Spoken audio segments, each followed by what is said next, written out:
Olá, queridos, nós estamos aqui em mais uma programação de Edificando Vidas. Que Deus abençoe você nesse dia de hoje.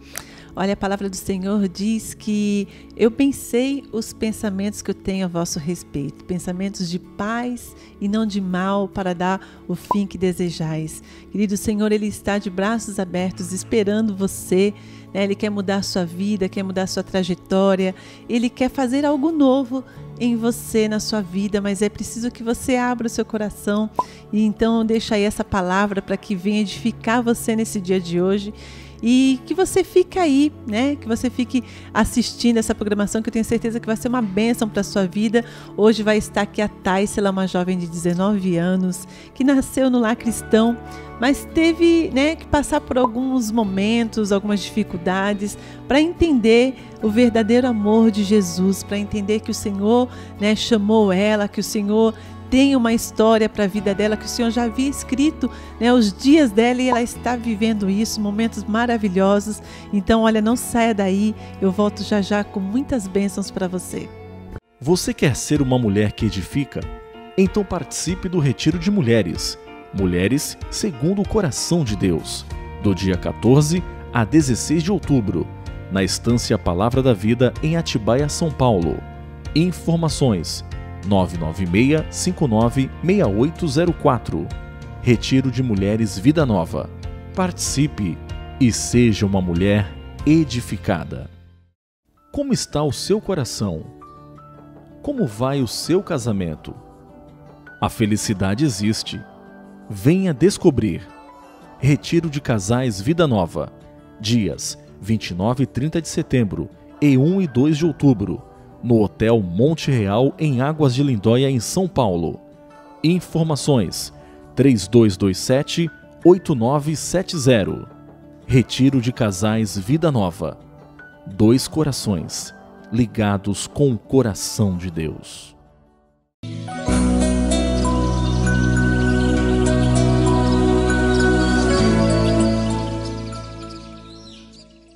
Muito bem, queridos, eu estou aqui com a Taisla, né? A Taisla que vai estar contando um pouquinho da sua vida, do seu testemunho. Você que está aí assistindo, né, essa programação, eu creio que vai edificar muito a sua vida. A Taisla é uma jovem de 18 anos, mas que tem já uma história, né, Taisla, para contar, já tem um testemunho de vida, algo que Deus fez na vida dela, né, que teve o privilégio de nascer num lar cristão, né? Mas passou por muitas coisas, né? E ela vai estar compartilhando hoje aqui conosco. Nós vamos estar ouvindo o testemunho dela, né? E aí vamos conhecer um pouquinho da história da Taisla. Taisla, fica à vontade, seja bem-vinda, né? E que o Espírito Santo possa te conduzir e que você realmente seja um canal de bênção para essas pessoas que estão nos assistindo. Conta aí como é que foi, né? Você chegar até aqui. Nos conta um pouquinho da sua história, né? O que você viveu, teve uma infância, uma adolescência, hoje uma juventude na presença do Senhor, mas tem aí uma bagagem, eu gostaria que você compartilhasse conosco. Bom, eu nasci no berço evangélico, né? Como a pastora falou. Meus pais são pastores, então desde pequeno eu cresci dentro da igreja, todos os cultos, de manhã, EBD, meu pai sempre levava a gente. Tenho mais 2 irmãs, que são mais velhas, têm uns 7, 8 anos de diferença de idade. E meu pai sempre ensinou a gente no caminho que tinha que andar, né? Até quando ele pôde estar lá levando, a gente sempre foi. Mas é claro que, tipo, as pessoas hoje em dia olham e falam assim, porque é um lar evangélico, não tem problemas, né? E na verdade tem. A gente passou por muitas dificuldades dentro de casa, a gente passou por dificuldade porque, como meu pai exercia o cargo de pastor na igreja, então a gente tinha que sempre estar muito ativo na igreja e às vezes a gente não queria ir. Meu pai, não, você tem que ir. E hoje eu vejo a importância disso, né? Porque quando você é adolescente, você chega e fala, não quero ir hoje, não quero ir amanhã. E meu pai sempre foi muito ponta firme com a gente. Não, você vai, mesmo você não querendo, você vai. E a gente não entendia isso. E hoje eu vejo como é importante, né? Porque você vai crescendo, vai aprendendo a palavra, vai conhecendo. Então isso foi muito importante, tanto para mim quanto para nossas irmãs. Isso foi uma base, né? Na realidade, esse cuidado, né, dos seus pais em querer vocês na igreja, isso faz a diferença hoje. Hoje você consegue entender o porquê, porque a gente sabe que os adolescentes falam: meu pai é chato, quer que eu vá para a igreja todos os cultos. E na realidade não é, eles querem preservar vocês, né? Preservar o jovem adolescente do mundo, né? E hoje você tem esse entendimento. Mas e depois, né? Chegou a parte da adolescência. Como é que foi a sua adolescência, né, na igreja? Bom, assim, eu sempre tive essa base que eu acho muito importante, né? A gente aprender o caminho, aprender sobre a Bíblia, sempre isso. Mas chegou um momento, acredito que foi na fase de 12, 13 anos, eu nunca conheci o mundo. Na verdade, eu nunca tive nem curiosidade, porque eu vivia dentro daquilo ali. E aí eu comecei a estudar amigos de fora, comecei a fazer cursos. E aí eu lembro que comecei a ter uns amigos, né? Porque sempre aparecem amigos que querem te mostrar várias coisas. E aí eu falei: pai, eu não tô muito afim desse papo de igreja, sabe? Mas eu sempre tive muito temor. Então nunca fui pra balada, eu nunca fumei. Nunca tive nem vontade de pisar na balada, mas eu lembro que a gente ia pra várias festinhas de amigos, tipo, vamos pro aniversário de um, de outro. E aí você começa a conhecer o mundo lá fora. E querendo ou não, é muito bom. As pessoas parecem ser os melhores amigos, parecem ser os melhores lugares, mas eu vejo a importância da base cristã, né? Porque os meus pais, eles nunca falaram: olha, você tá errada, você vai pro inferno lá. Não. Eu lembro que eu chegava em casa e minha mãe falava assim: olha, em Eclesiastes 2 diz assim: lembra do teu Criador no dia da sua mocidade, antes que venham os maus dias e você vai falar que não tem mais prazer no Senhor. E minha mãe sempre foi aquela mulher de circo de oração. Então eu chegava em casa e minha mãe estava lá, com o joelho dobrado, orando. Eu saía e minha mãe estava lá orando. Então até quando você vai fazer algo, você pensa: caramba, minha mãe está em casa, minha mãe está intercedendo por nós. Não só por mim, mas pela minha irmã. As duas sempre deram um pouco mais de trabalho para minha mãe do que eu. Eu sou a mais nova, então eu tinha aquele medo de, tipo, não vou decepcionar minha mãe nem meu pai. Mas a gente tinha vontade de fazer as coisas, né? E eu lembro que um dia eu estava numa festinha. Foi um dia muito ruim, porque as pessoas parecem ser seus amigos e você acaba se decepcionando. E eu cheguei em casa, na verdade, cheguei na casa de uma amiga minha e estava tocando um louvor que falava assim: eu não desisto de você. E você sabe que você é minha. E eu fui pra casa, eu me tranquei no quarto, eu comecei a chorar. Falei: meu Deus. Minha mãe sempre falou: filho de crente tem dono. Então, enquanto eu oro, você pode fazer o que você quiser lá fora. Você vai voltar. E, embora eu nunca fiquei no mundo, eu sempre ia lá, participava das coisas, mas eu vinha pra igreja. Ia lá nas outras festas, mas eu tava lá no culto. Embora tudo isso acontecesse, meu coração pertencia ao Senhor. E eu lembro que naquele dia eu me ajoelhei no meu quarto e falei: Senhor, me faça voltar por esses caminhos, porque eu sinto falta. E aí a igreja que eu fazia parte não tinha muitos jovens, não tinha adolescentes. E eu falei: eu preciso me firmar, eu preciso encontrar um lugar que eu possa ir. E eu lembro que eu encontrei a Vida Nova, eu vim pra Vida Nova com uma amiga minha e com a minha irmã. E aí no dia que eu cheguei aqui, eu falei: caramba, quanta gente, porque a gente tá acostumada com a igreja pequena, né? E aí eu gostei do primeiro culto, aí voltei no segundo culto, aí fui falar com meu pai. Aí meu pai: não, você vai ficar aqui do nosso lado, no nosso lado. E eu falei: caramba, eu preciso crescer, eu preciso fluir. E aí minha mãe sentou pra conversar com ele e falou assim: você vai ficar um mês lá e a gente vai ver como que vai ser.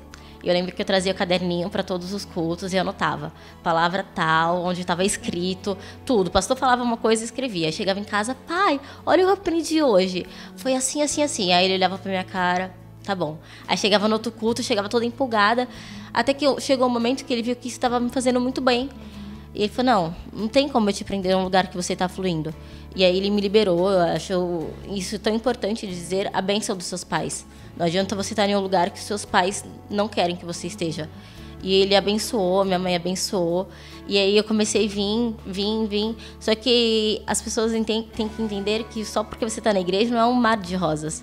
Então chegou um tempo que eu ficava: será que é isso mesmo? Embora tudo isso tenha acontecido, acho que chega um momento da adolescência que tu começa.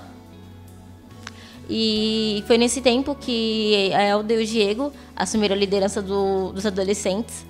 E foi um divisor de águas na minha vida. Porque até aquele momento eu conhecia Deus. Eu sabia quem era Deus, eu sabia da palavra, mas eu ainda não tinha tido um contato direto com Deus. Eu não tinha intimidade. Eu sabia que os deuses dos meus pais, eu sabia que eu pertencia a um Deus, eu sabia que eu já tinha sido desde o meu ventre dedicada para Deus mesmo, mas eu não tinha um contato, eu não sabia de fato quem era Deus. Mas continuava, né? Aí, quando foi em 2013, 2012, 2013, eu decidi me batizar. Eu não era batizada, e quando eu era da igreja do meu pai, tinha aquela pressão, tipo, filha do pastor, e tu não é batizada. Eu sempre entendi o batismo como algo muito sério. E eu falei, pai, eu não vou me batizar até eu ter esse entendimento. E ele respeitou isso. E aí eu sentei com meus pais e falei, olha, eu vou me batizar. E pro meu pai foi tipo uma felicidade. Meu, caramba. E aí a gente foi, eu fiz o discipulado, tudo certinho. E eu fui me batizar. E eu lembro que no dia do batismo, foi em outubro, dia 31 de outubro, batizei aqui na Vida Nova. E eu falei, Senhor, agora eu quero te conhecer como meu Deus. Não como só o Deus dos meus pais, eu quero conhecer como meu Deus. E aquele dia eu decidi morrer pro mundo. E depois daquele dia pra cá, muita coisa mudou na minha vida. As dificuldades tinham um porquê. Eu sabia quem eu estava alicerçada, eu sabia que eu estava consolidada em alguém. E aí o Diego e a Elda me ajudaram muito no tempo dos adolescentes. Eles sempre mostraram aquilo que o Senhor queria de nós. Eles sempre enxergaram em nós algo que a gente não enxergava. E ele falava, não, Thay, vamos ali, vamos fazer aquilo, ajuda aqui. E eu falei, caramba, eu consigo fazer isso? Alguém acredita em mim, né? E isso é muito importante hoje, você encontrar pessoas dentro da igreja que vão te mostrar e apontar para Cristo.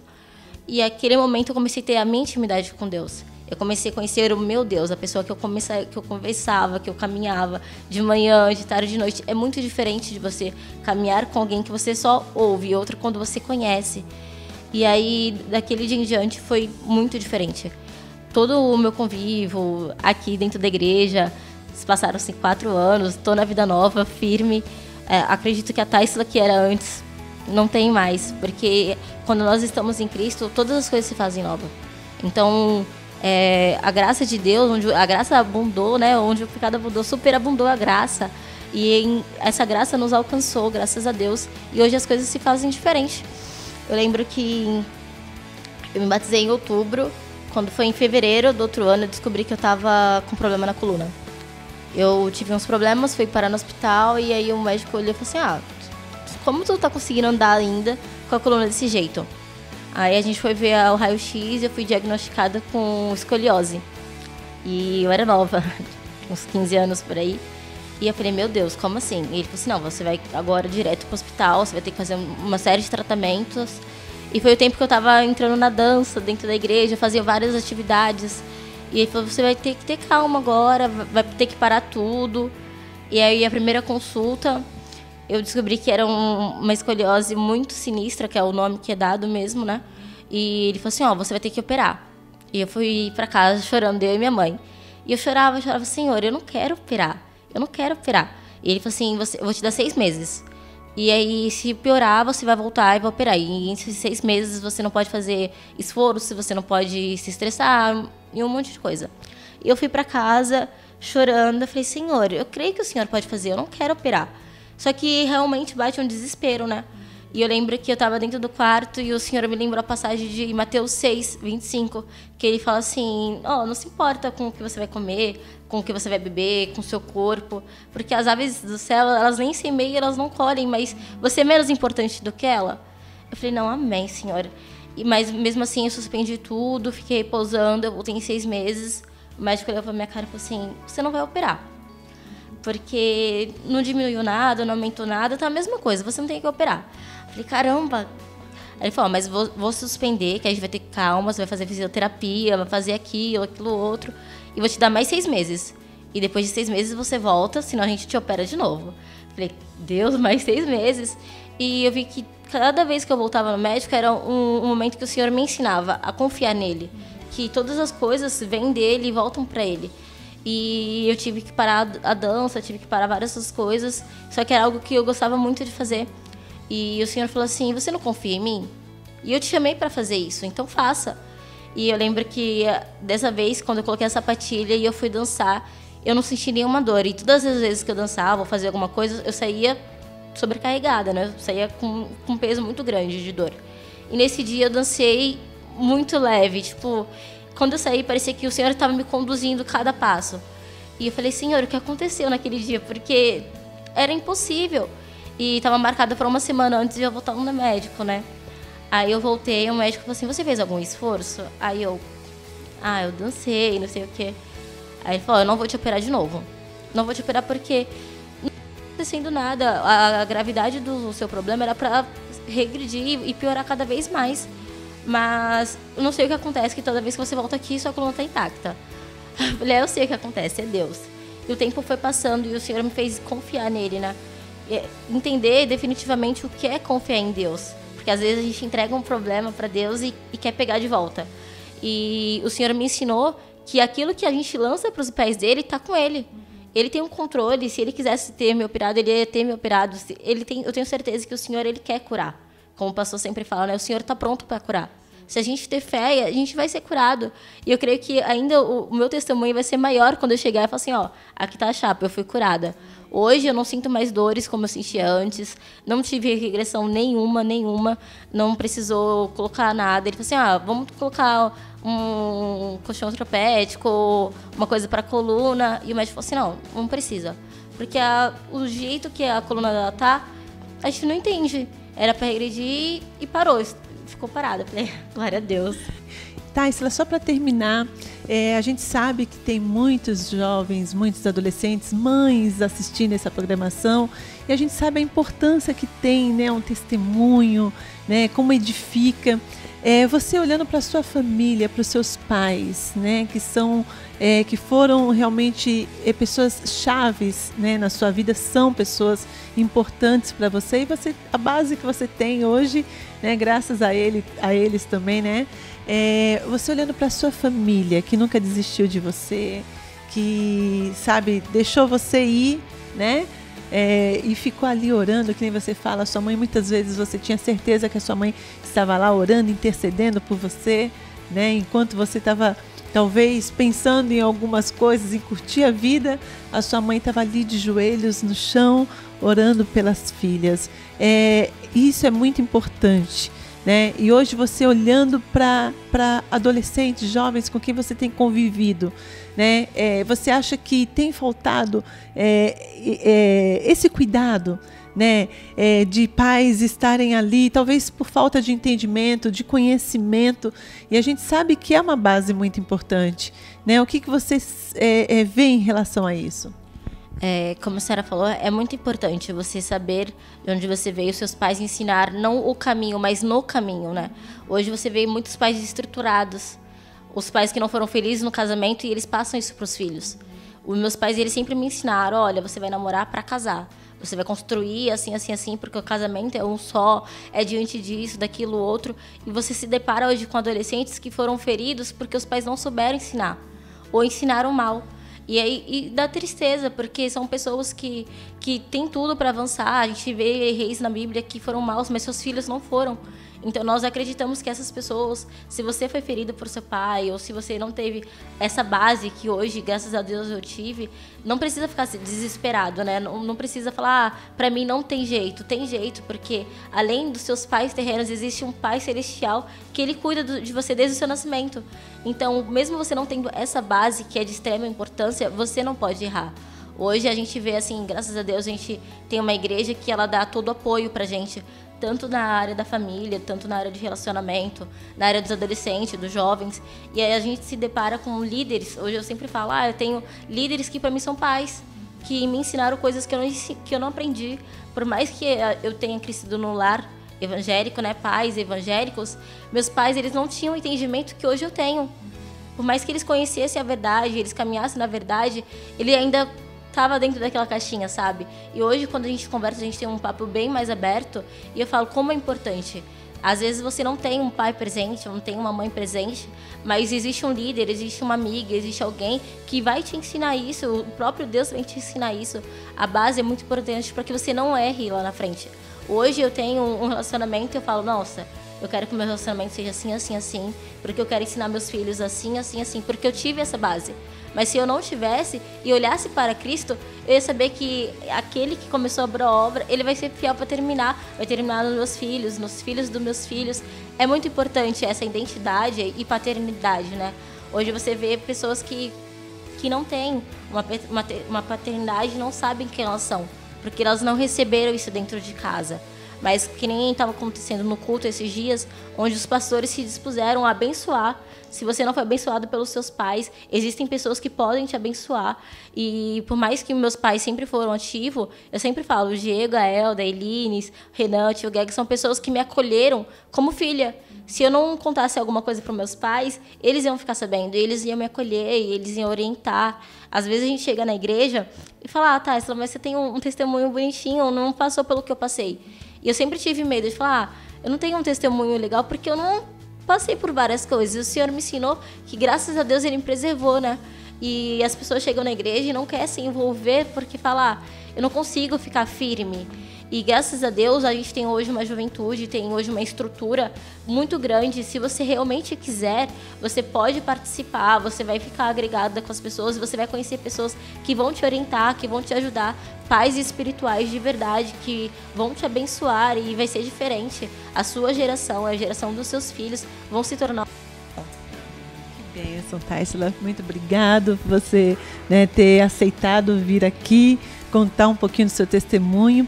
Agora, só para a gente fechar, eu gostaria que você deixasse aí uma mensagem para quem está nos assistindo. Convide os jovens, né, os adolescentes para estarem aqui, né, para te conhecer, para nos conhecer o Ministério Vida Nova, que está sempre de braços abertos para receber, né, vidas, né, em nome de Jesus. Aproveitando já a programação de férias da juventude está aí, em julho a gente começa, a gente tem muita programação, então você que frequenta os cultos e fica lá atrás, a gente te convida a participar com a gente nessa programação. A gente está aqui realmente de braços abertos para receber você, para escutar a sua história, talvez não seja igual a minha ou da pastora Val, mas nós queremos que o Senhor tenha uma história diferente. O que Ele fez na minha vida pode ser diferente do que Ele vai fazer na sua vida. Mas nós estamos aqui principalmente para te ouvir, né? E então venha participar com a gente dos cultos, venha participar da nossa CVD, da nossa programação de férias. E para encerrar, eu queria deixar uma palavra que minha mãe sempre me ensinou, que está em Jeremias 33:3, que fala assim: clama-me e responder-te-ei, e anunciar-te-ei coisas grandes e ocultas que você não sabe.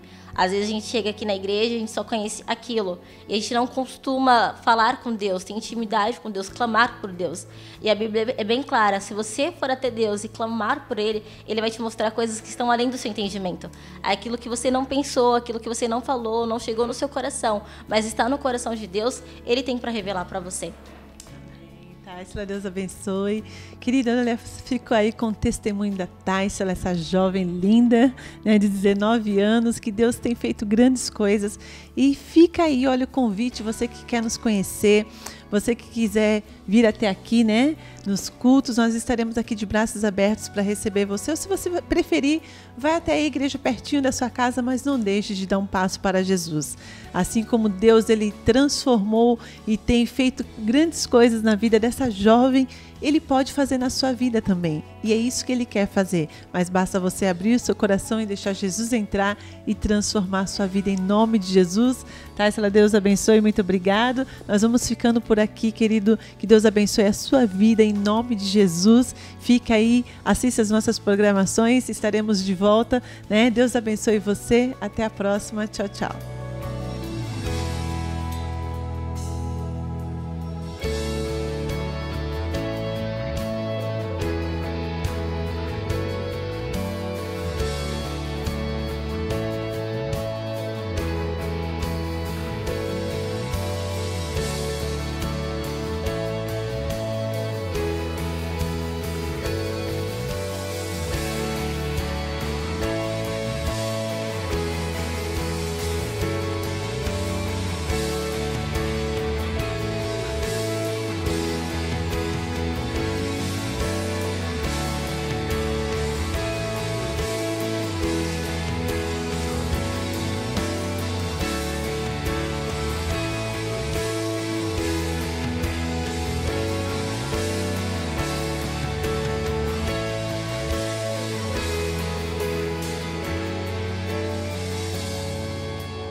Você quer ser uma mulher que edifica? Então participe do Retiro de Mulheres. Mulheres segundo o coração de Deus, do dia 14 a 16 de outubro, na Estância Palavra da Vida, em Atibaia, São Paulo. Informações: 996-596804. Retiro de Mulheres Vida Nova. Participe e seja uma mulher edificada. Como está o seu coração? Como vai o seu casamento? A felicidade existe. Venha descobrir. Retiro de Casais Vida Nova. Dias 29 e 30 de setembro e 1 e 2 de outubro, no Hotel Monte Real, em Águas de Lindóia, em São Paulo. Informações: 3227-8970. Retiro de Casais Vida Nova. 2 corações ligados com o coração de Deus. Talvez você está com um problema muito sério na sua família. Teu marido, surgiu uma mulher estranha para quebrar esta aliança entre vocês dois. Talvez é teu filho que está nas drogas, rebelde. Talvez é você mesmo. E eu quero dizer para você, não fica aí parada não. Existe um socorro para você. Esse socorro é Jesus Cristo. E nós temos toda a tarde de segunda-feira, aqui no Centro Familiar de Santos, a tarde do clamor pela família. É um grupo de mulheres que estão jejuando, orando pela sua família. Então vem conosco, vem estar junto conosco. Vamos usar as armas que Deus tem nos dado, que é a arma do jejum e da oração. Sabe por quê? Porque a sua família não pode fracassar. Então vem lutar, vem guerrear conosco. E juntos vamos cantar o cântico da vitória. Deus te abençoe. Mostra-me tua glória.